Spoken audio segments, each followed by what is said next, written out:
Behind every door there's an opportunity. That is even true for people with inclusion body myositis.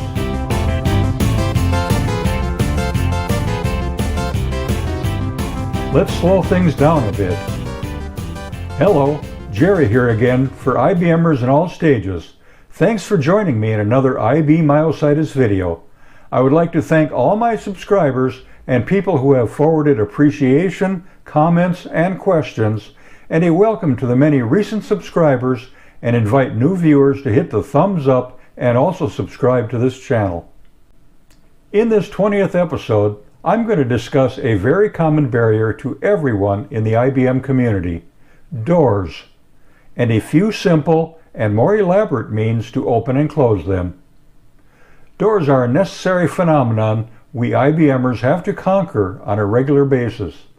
Whether you're still walking while in IBM Stage 1, pushing a rollator or walker when in early Stage 2, or piloting a power chair in later Stage 2 or Stage 3, doors can become a real pain in the posterior. Hopefully this video will help you plan for your future. Navigating through a doorway can become quite a feat, especially when using a walker, rollator, or power chair. Pushing a door open is one thing, pulling a door open is another thing, and sometimes just unlatching the door can be a monumental or near impossible task for someone in Stage 2 or 3 of inclusion body myositis. Let's discuss the subject, starting with the basic unlatching the door. Most homes, apartments, and condos have been built almost forever using the basic doorknob to unlatch doors.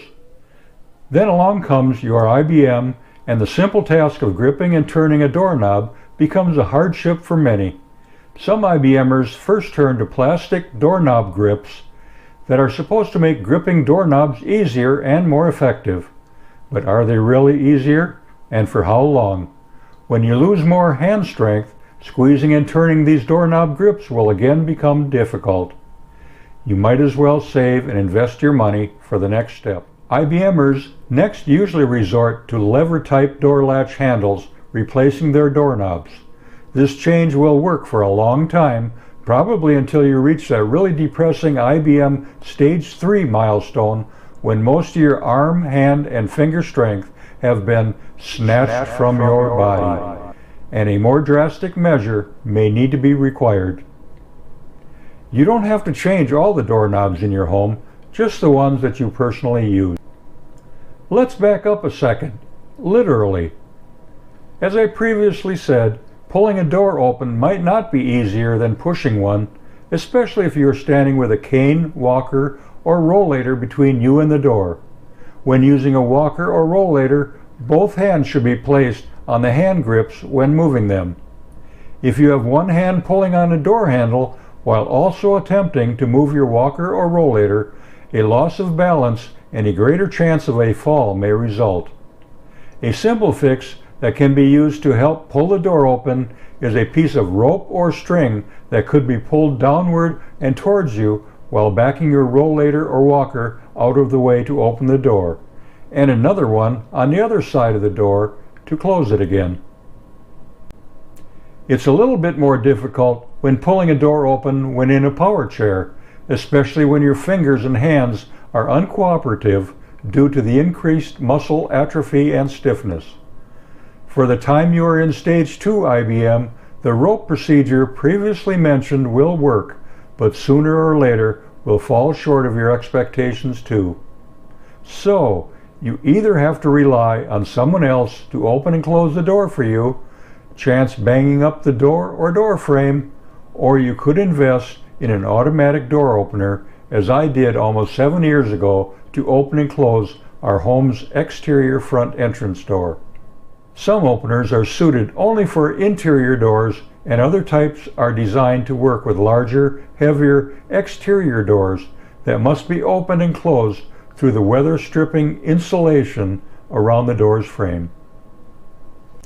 The two major brands you may have recently seen advertised are Open Sesame and Power Access. The door opening system I purchased from a third manufacturer almost 7 years ago has served me pretty well since, but is no longer supported by the manufacturer. I'm keeping my fingers crossed it hangs in there for some additional years.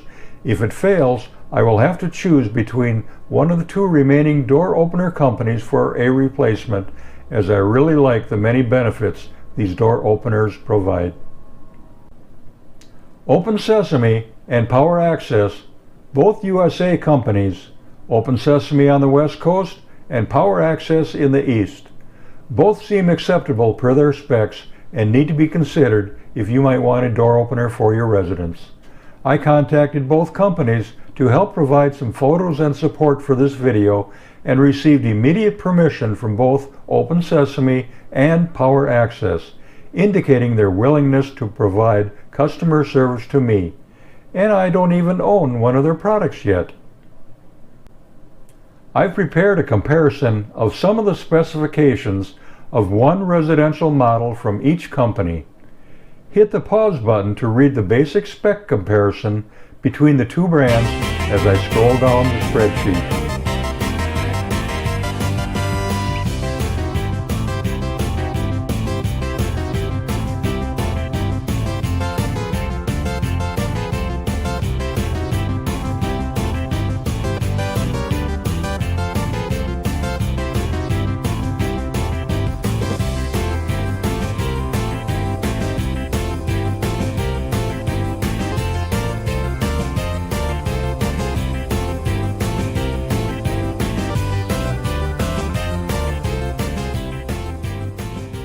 I'm not going to tell you which door opener to buy, as that decision is yours.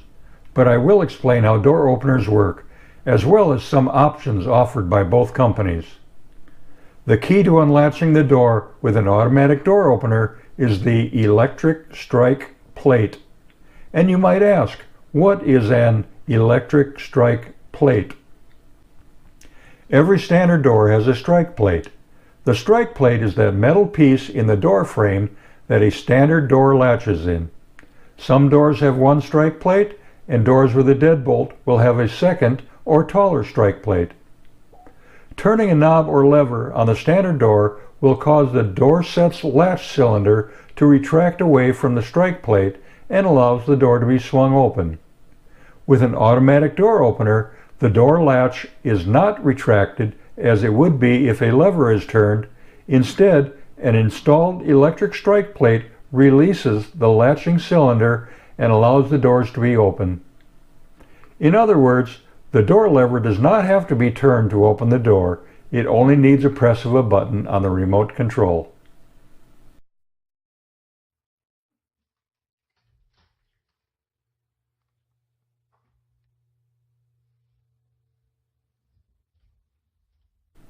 Removal of the old strike plate and fitment and installation of the new electric strike plate may take your handyman 30 to 60 minutes, depending on the type of door frame material you have and his available tools.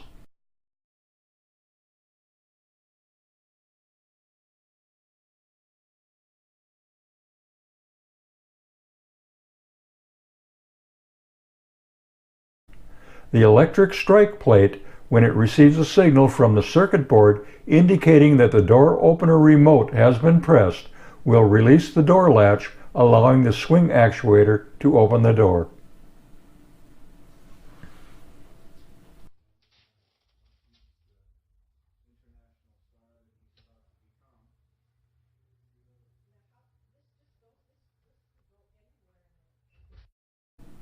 The electric strike plate assembly is a reliable, spring-applied electric release component, so it does not require any electricity when the door is not in process of being opened, and it is only energized a short amount of time when the opener circuit board receives a wireless signal from the remote control you have just pressed. When closing the door, the electric strike plate does not move. It just stays in its locked position, and the ramped angle on the door latch cylinder allows the door latch to move over the striker plate just as it does on a standard door setup. You are probably wondering about the overall expense that might include the hiring of an expensive electrician. Fear not, as both the Open Sesame and Power Access systems run off low voltage, and all you need is a standard electrical outlet within 9 to 15 feet or so of the door location. Door openers can be programmed to automatically close after a user-set number of seconds, or be held open with a second press of the remote control button, then closed with another click of the remote control. Both companies' door can be manually opened and closed, locked and unlocked in case of a power outage. Open Sesame's other option IBM'ers might consider is the X10 interface that allows the door system to be activated by voice and other X10 environment compatible controls. The Power Access model can be connected to a phone app called Garage Mate, but may require a secondary receiver. If you will have more than one door opener in your residence, there are multiple button remote controls available that you can hook onto your power chair to select which door you want to access. Here are a few sheets of some of each manufacturer's optional accessories.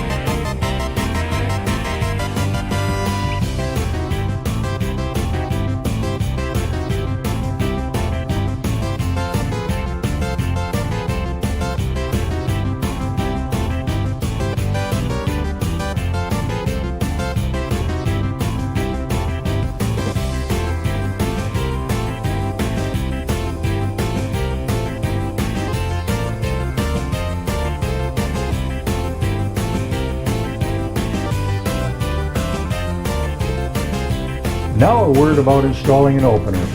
Both brands claim their openers can be installed in 2 to 3 hours using the step-by-step instructions included with each kit, or that can be found on each manufacturer's website. If you don't know a local handyman or don't have a handy friend or relative to install the opener for you, call the manufacturer to get the name of a local dealer to do your installation. Yes, a door opener might be considered an unnecessary expense, but if an easy opening door also opens the world to you, isn't it worth the expense? I will place both companies' website addresses down in the info section of this video. Both brands' models are available directly from the manufacturer or online from a multitude of vendors. Check them out. Okay, that's a few ideas how to conquer one of those barriers in your IBM life. Don't let a few doors stop you. Regain some of that outdoor mobility and brighten your day. Stay strong, my friends. See you next time.